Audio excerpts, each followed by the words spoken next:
presented by Munmun Bihari Official Makar Sankranti मनाएंगे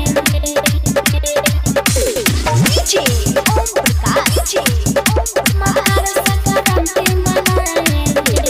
भोरे भोर नहाएंगे बाजार जाएंगे लाएंगे तिलवा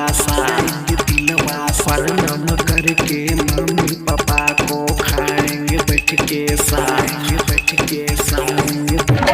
भोरे भोर नहाएंगे बाजार जाएंगे लाएंगे तिलवा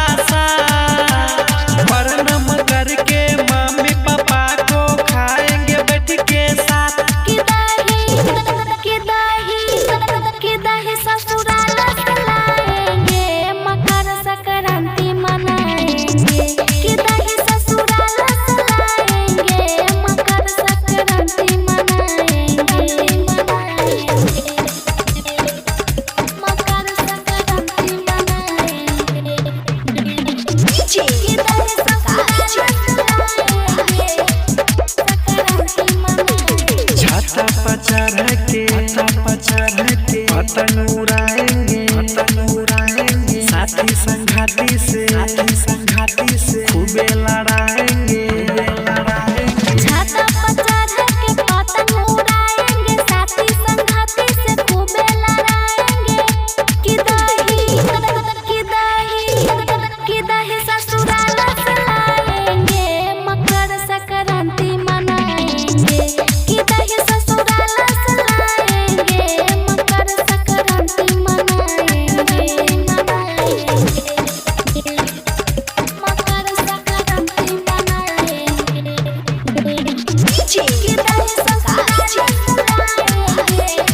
संक्रांति मनाएंगे घोड़ा पास बैठे के लाई बनाएंगे राइटर संतोष को खिचड़ी खिलाएंगे घोड़ा के पास बैठ के लाई बनाएंगे राइटर संतोष को खिचड़ी खिलाएंगे कि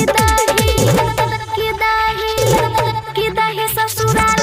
लाएंगे मकर संक्रांति मनाएंगे कि दाही ससुराल लाएंगे मकर संक्रांति मनाएंगे भोरे भोर नहाएंगे बाजार जाएंगे लाएंगे तिलवा परनम करके मम्मी पापा को खाएंगे बैठ के साथ कि दाही ससुराल